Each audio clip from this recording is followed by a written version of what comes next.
yoga practice, concentration, dharana, is the first level of deepening states of controlled mental awareness.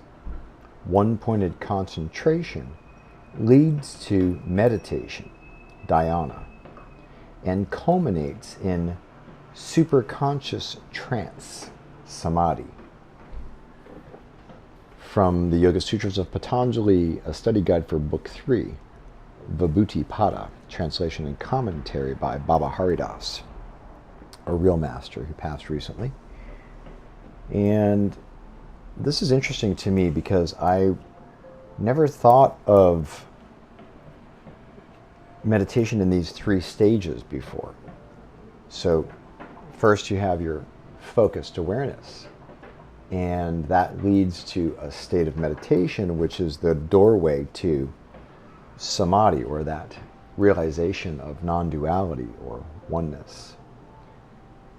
The interesting thing about this is that earlier he says that you can, confining the mind to one particular object by withdrawing the senses from outer objects, is called dharana, concentration. Desha, because we're talking about desha, bandha, chitasya, dharana, which is fixity in one place, steadfastness of the mind, and concentration. Desha refers to the place on which the thoughts are confined. The place may be internal, such as the 7 chakras of the body, or external, such as the sun, moon, or the form of a deity. Bandha, and you've heard of the bandhas like Uddiyana Bandha and Muladhara Bandha and Jala Bandha, the locks in yoga. Bandha means to tie or fix the thought on a particular object. Desha bandha, therefore, means fixing the mind in one place, object, which implies restraining the mind from considering other ideas or objects. When the mind is fixed on an internal object, concentration is on the feeling of that center. For example, when the mind is focused on the heart center, the sensation of love and devotion is felt.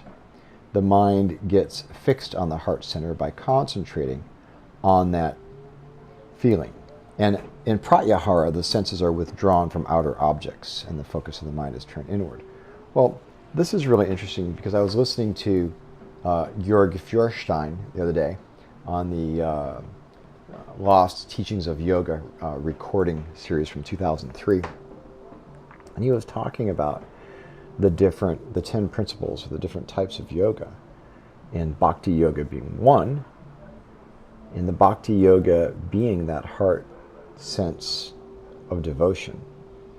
So I read this yesterday morning and did a practice meditating on my teacher who has passed recently, and a practice that he gave teaching and transmission and initiation for, a long life practice. And I meditate in the space of my altar in my new home space, which is for me the first time in a couple of years that I've had my own space. So this is kind of a spiritual experience, just being here in the space. And I feel like I already had that sense of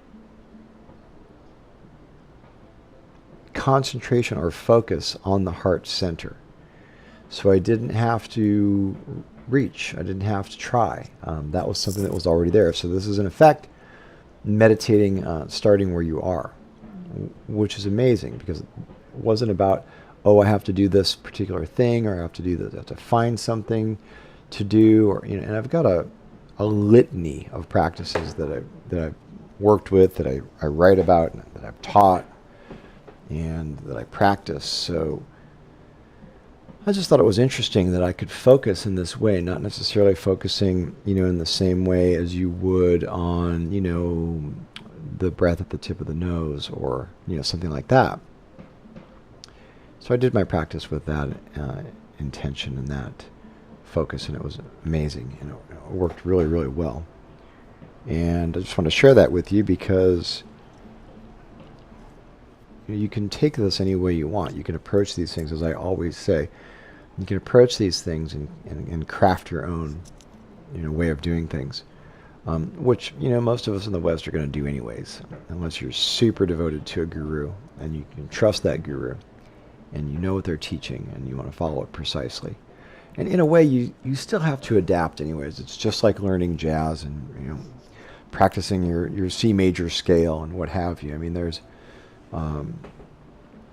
the structure in the form of the scale or of the tune that you're learning, and there's the nuance, there's the subtlety, there's the approach, there's technique, there's the way you express, the way you feel. There's a lot of things you can add to it that make it yours. So, I thought that was pretty cool. I'm doing an interview here that I recorded a few weeks ago with a beautiful young woman on Instagram who I just was really taken by her posts and her way of meditating and of writing, sort of a poetic, sort of a prose-like Instagram post on her meditation. And it turns out that she and I share connection with the same teacher who I mentioned who just passed. And we're already friends on Facebook, which I didn't even really realize. So anyways, I got an interview with her, which is lovely, and she's lovely, and I think you'll really enjoy it. Again, just kind of keeping things open and exploring and exposing you guys to different things and approaches to spirituality, which can always be approaches to recovery. And she's not really in recovery, so this is just taken as an informational interview. But I think you'll like it. Hope you do. You can always follow me on Instagram, 12-Step Buddhist. Find me on Facebook. Email me, darrenblittlejohn@gmail.com.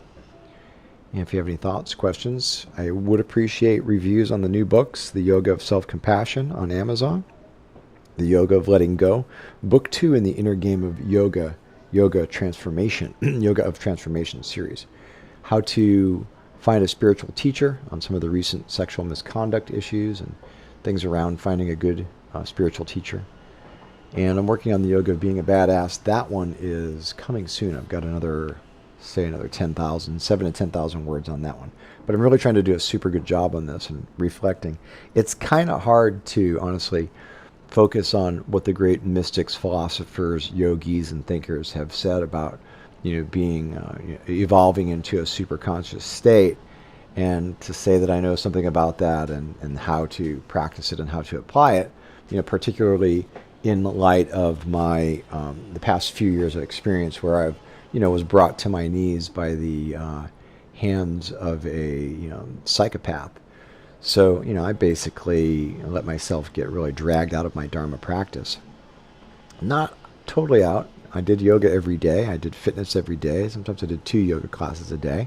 I kept my sobriety, kept with my therapist, kept my spiritual practice, but it really pulled me off my path, and it's really shown me that there's a lot of karma. There's a lot of karma that comes into being, and sometimes it's because of that karma that these particular individuals who are problematic manifest in your life, not because of them manifesting in your life that you have karma, if that makes sense. So an interesting approach is to apply the teachings to samsara instead of applying samsara to the teachings, and I'll talk more about that later. But the idea is not to take your view and apply it to the teaching, but to take the teaching and apply it to your view, if that makes any sense at all. So anyways, it's been difficult to kind of come out of hell and out of being emotionally crippled and broke and out and almost homeless, really, to rebuilding my life completely, writing several new books, getting a couple new book contracts, and getting my own place to live, setting up my altars and my shamanic temple. It's a totally different, it's a self-empowerment, and it's a reinvigoration, a reinvention, and yeah, that's pretty badass. So, but it is difficult, to kind of look at all these things and say, hey, this is what it means to be a badass, and this is how I approach it, and these are some things that other amazing people have talked about and taught, and here are some practical ways. So you're going to like this book when it comes out. It is going to be powerful, but I'm just taking my time a little bit more on it. to make sure that it's everything that I want it to be. Anyways, okay, without further ado, I think we're on episode, if I'm not mistaken, I had to punch in the last time. I think I'm on episode 39 of the 12-Step Buddhist podcast, Modern Cosmic Woman, what it's like to be a modern cosmic person in spirituality. And I think I'm just going to double check that and make sure that I've got the correct podcast number over here. You can always go to libsyn.com, or you can find the podcast in case you're trying to tell people about it. You can find the podcast on Spotify, on YouTube, and on iTunes.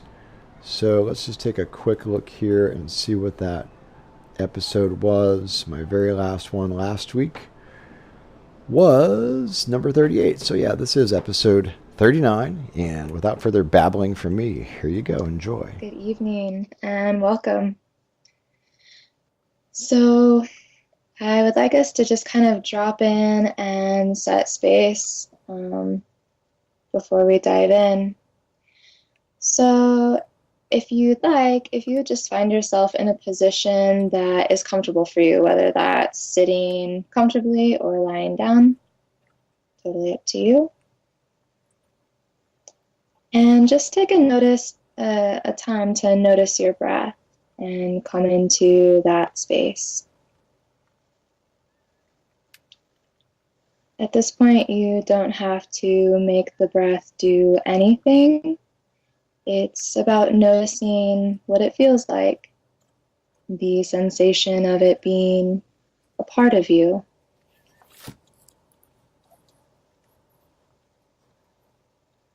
As you breathe in through your nose and you feel it moving over the back of the nasal and down the back of the throat and coming into the belly expands. Exhale.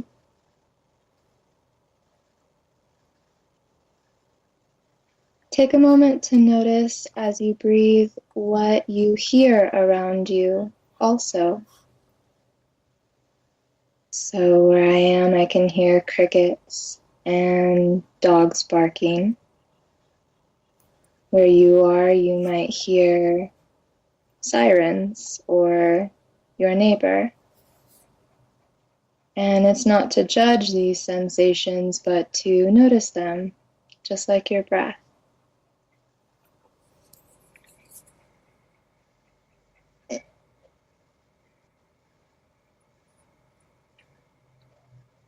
It is so challenging sometimes in the modern world to find a quiet space to just experience. We're often rushing between jobs, between projects, and things that demand our attention and time.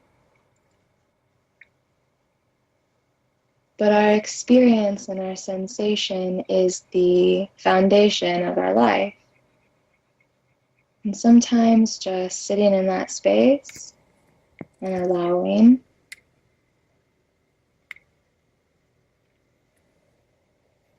you can find a lot out about what is happening around you and internally without going anywhere.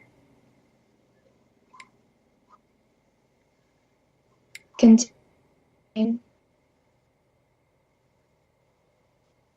gently.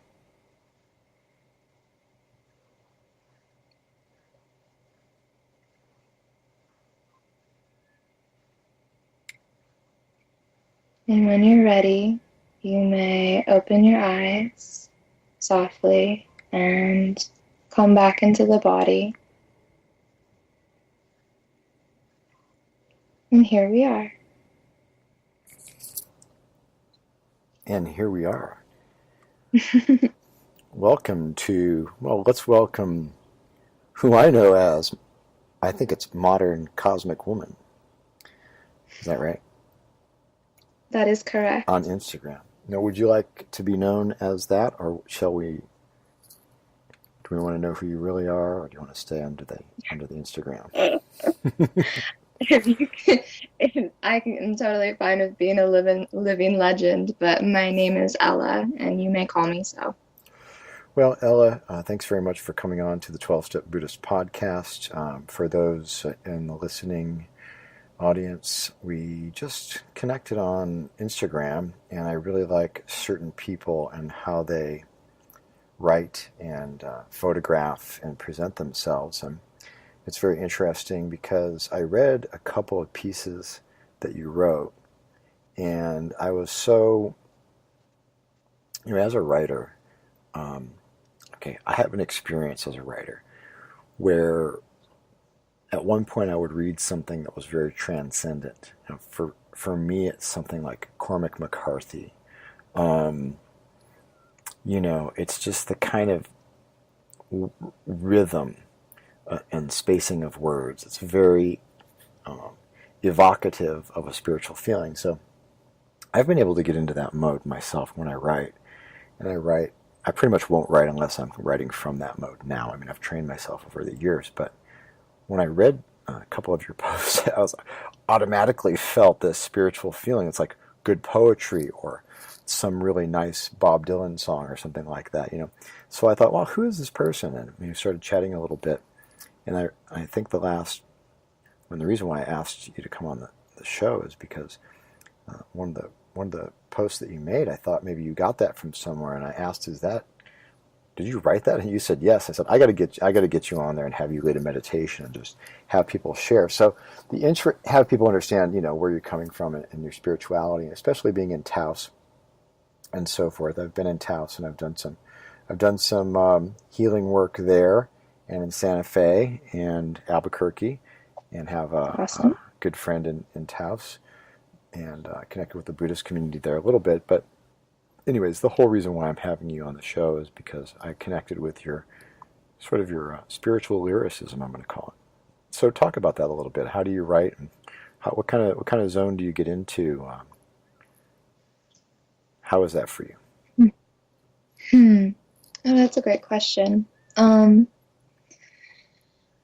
um, so I've always been interested in writing, and I've always had a fascination with language and the written word and the way that spelling, and in that way it has related to spirituality in recognizing the power of words.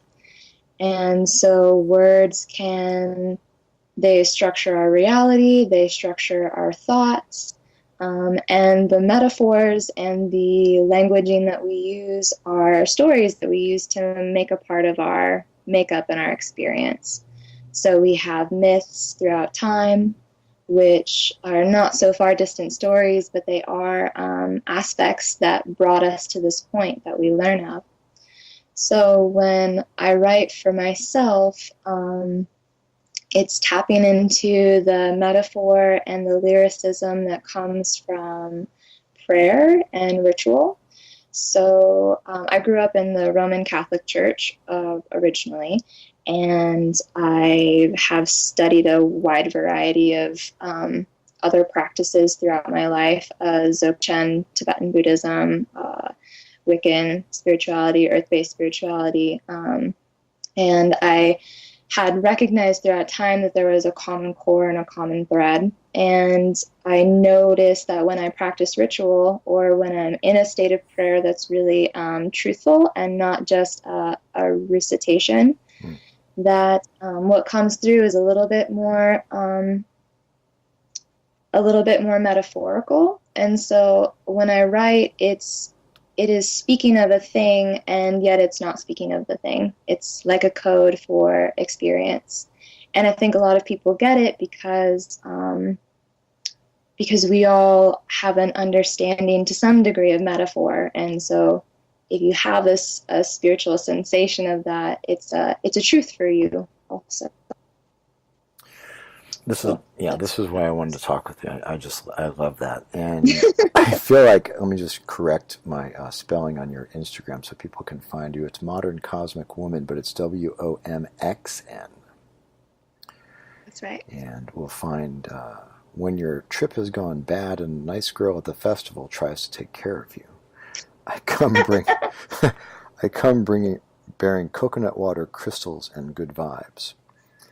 So this idea of metaphor, this can be really useful in the archetypal process and a lot of the work that I've done in recovery and with my groups and so forth and the books is speaking in the first person as a particular aspect of self. So it's like a Jungian archetype where I'm the warrior, I'm the addict, I'm the healer, I'm the victim, I'm the controller, and you give that aspect of yourself a voice. What would you suggest to someone who's having an emotional experience that they're having trouble with, and just in terms of, say, giving someone a little bit of a tip or an exercise that they could do in a writing about release or healing or getting in touch with those feelings? Or what would you suggest if I came to you and said, hey, I'm having a super depressed day or something, or whatever, and how can I write about it? My sponsor said to write about it. We do that in AA. Our sponsors tell us to write about it. Well, how could you advise someone to do a little practice, or if something comes to mind? That's a good question also. I suppose there are a few steps in my mind when it comes to like dealing with an immediate crisis, and the first thing, I mean, really that comes to mind was drinking water when you said that, because when we're in the middle of a crisis, oftentimes we have a lot of energy moving, a lot of things coming up. It could be fiery, but usually it's just a lot of movement, and so sometimes to start water, tea, addressing the physical body first. Like you talk about you start from your state of experience first. And then when you write from that place, a self-inquiry and speaking from the first person. So there's great practices that come to mind, like feeding your demon practice, where taking the feeling, let's say it's anger, for example, because that's a lot of things, that's a sensation that a lot of folks relate to, and it's very personal and it's very charged. So anger can be triggered by a lot of things, but what you notice probably in recovery or as an addict, everything kind of starts, it's a personal thing. So taking that anger and giving it a physicality, and kind of giving an inquiry back and forth of what does it want out of this situation? What does your anger want from you? What does it want you to notice? What is it trying to bring your attention to? Because anger is not the problem. Your response to the problem is the problem. So if your anger is bringing something up and bringing it in your face, having a dialogue with that aspect can be challenging, and it might ask you to deal with some things that you're like, man, I didn't want to have to touch that or deal with that. But it's personal. And so I think for me, writing in first person, or writing out almost like a script, if you were writing it, like just how you would converse and put yourself in that perspective, because it's a part of you also. Excellent. That's really good. And that's exactly what the premise of one of the main premises of the like the culmination of all the work that I've done is happening sort of sideways. I wasn't really intending to do this. Interesting. But I'm doing a book now, the third in the Yoga Transformation series, and it's called The Yoga of Being a Badass. And I'm going to provide people the tools for writing their own script to bring their inner badass online. First, we'll look at what that is and so forth. But the idea of giving this aspect of yourself, not just the shadow, but giving the strength, giving the courage, the bravery, the inner shaman, the inner yogi. This is the deep. This is the deep wisdom that we have innately, right? So I really like that you said that, and I think it's interesting. I was just looking back at your IG, and a guy that I've known in recovery for over 30 years, left a review for me. Oh my, this is what I get for asking people in the program. But he left a review for me on the yoga of letting go. And he says he claims to be sober from chemicals, but on page 10, he says that he uses CBD with a percentage of THC, and maybe he just doesn't consider those chemicals, which he put on my review of my book, right? Well, we're going to talk about this in the 12-Step Buddhist 10-year anniversary edition. And it's going to be a little bit controversial because people in recovery, some people can have kind of a fundamentalist attitude about it. And I feel like CBD has been a really, really effective treatment for me for the past couple of years. Actually started taking the CBD in Santa Fe when I went there kind of on a crisis run.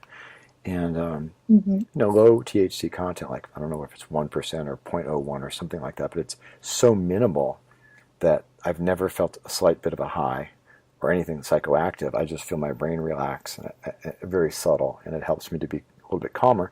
And this is much better than some of the other drugs I've taken in terms of psychotropics. So I'm bringing this up because I noticed that you have on your profile that you are a cannabis educator and full-time nature spirit, as well as anthropocosmic. Anthropocosmic. Hey, a medicine woman.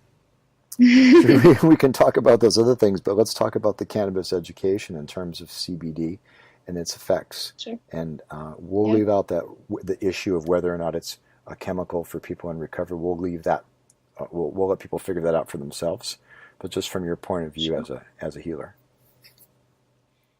Yeah, well, I mean, and even from the perspective of as a substance, that's a piece too. But so yeah, as a cannabis educator, I've been in the cannabis industry for almost a decade now, and both started as a patient, as many people do, and then my love and passion evolved for the plant when I actually started working with it in person. It's a really powerful medicine that's very gentle. We currently have no documented overdoses with cannabis. Probably the worst thing you'll experience is a little bit of an uncomfortability if, things like this. But it's a very gentle medicine. CBD, and it sounds like what you have experience in taking for yourself, is a hemp-derived CBD. It's also technically the genus Cannabis sativa.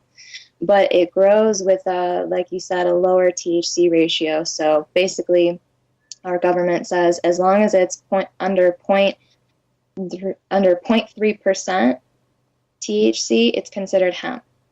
So we have an endogenous cannabinoid system in our bodies, and it regulates everything from our mood and emotion. It regulates sleep, digestion, temperature, body temperature. A lot of different things are mediated by the system. And we produce our own endogenous cannabinoids. There are two that are major players. Anandamide is one, so you might think of like Ananda, the bliss chemical, and then another one called 2-AG. And so both of these compounds are ones that we produce ourselves. So we release them like in high energy states, like after a really good meditation session when you feel really blissed out and really good, or after like a runner's high. Or like the yoga class I just took, which was 100 degrees and super intense. I come out of it and I'm like, I am just in the zone for at least a good maybe 2 or 3 hours. Yeah, exactly. And that's your own endogenous cannabinoid system at work. There's cannabinoids present in echinacea, chocolate, black pepper, and terpenes, which are found in cannabis plants, are found in so many other plants and found in everything. So as a supplement, CBD is an incredible ally because this system is bombarded. It deals with stress. So we could feel this great runner's high and this great like energy flow all the time if we weren't bombarded by like that person who almost ran you over when you were walking down the street, or you've got paperwork piling up at work, or bills that need to get paid. We have modern day stressors that that are wearing that system down. And so there are a lot of conditions that we're starting to find have implications in endocannabinoid deficiency. So by taking it as a supplement, you are not altering anything about the physicality of the body. You are supplementing a system that's already present. And it's an amazing healer for bringing things back into balance emotionally, helping reduce inflammation, which can be related to pain for some folks.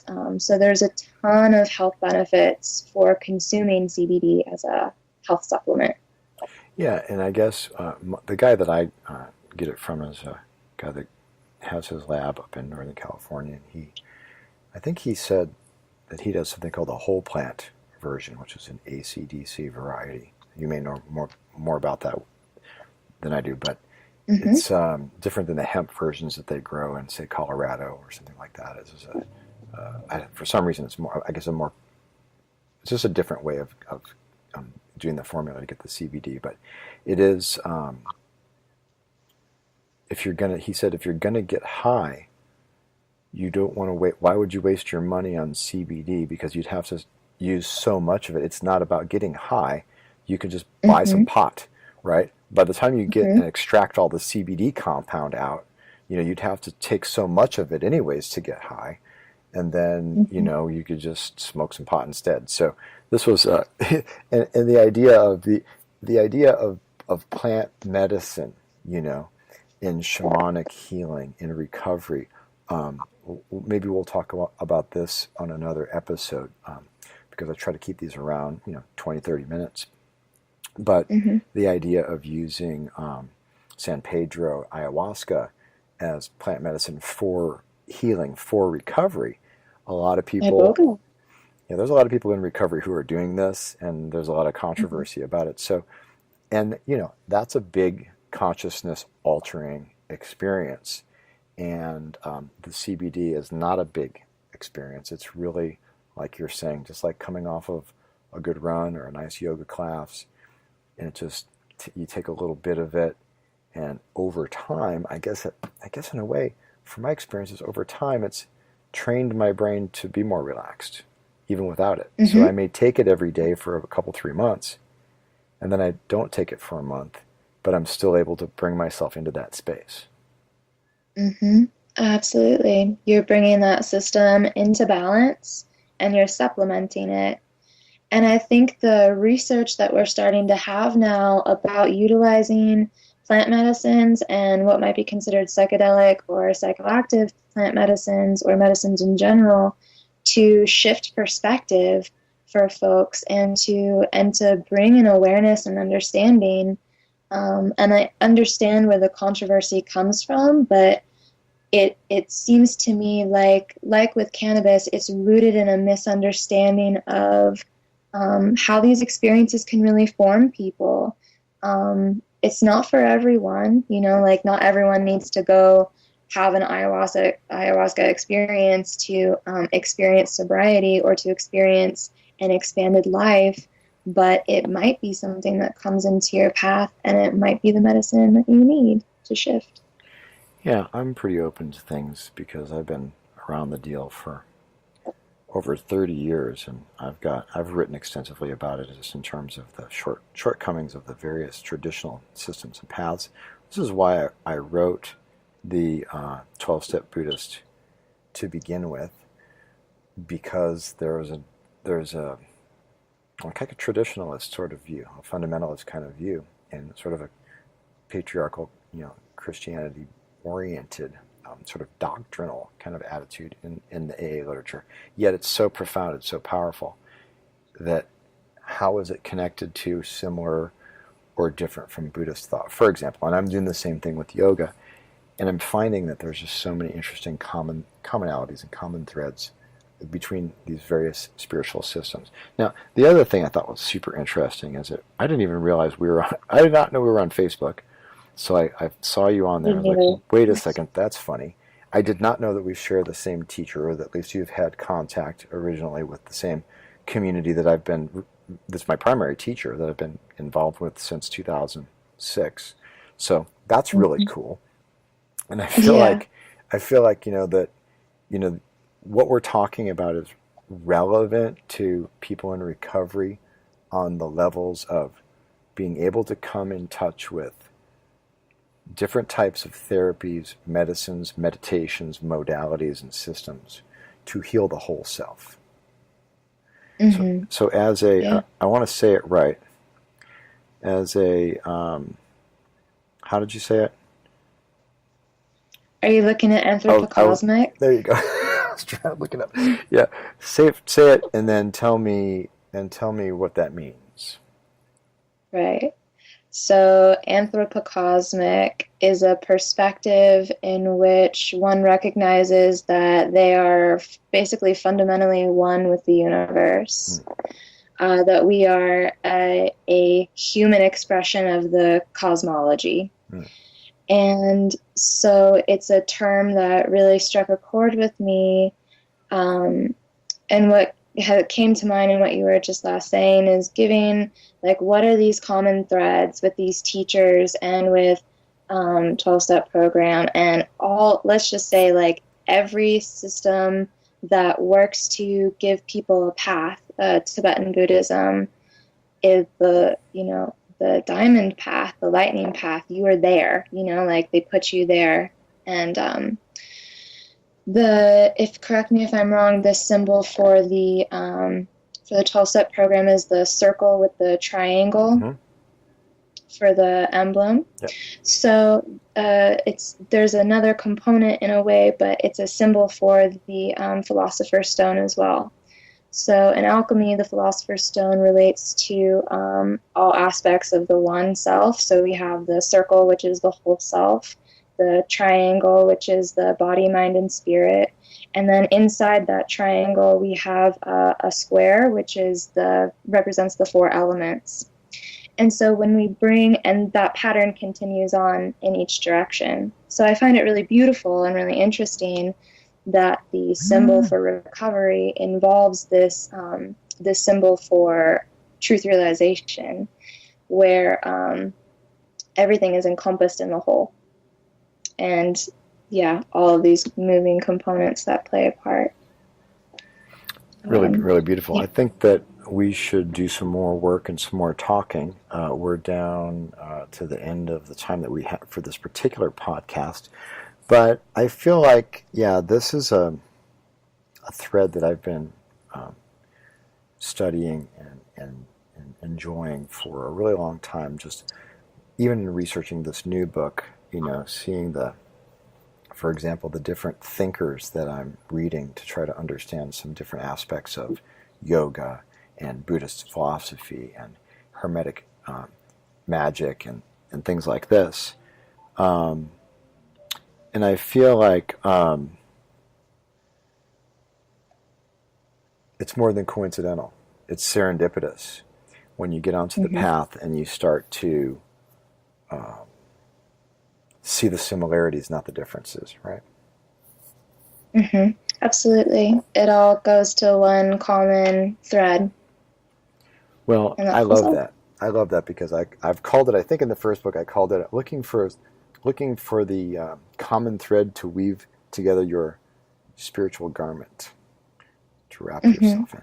Well, I've really had a fun time talking. I wish we could talk more, so let's do it again if you wouldn't mind sometime.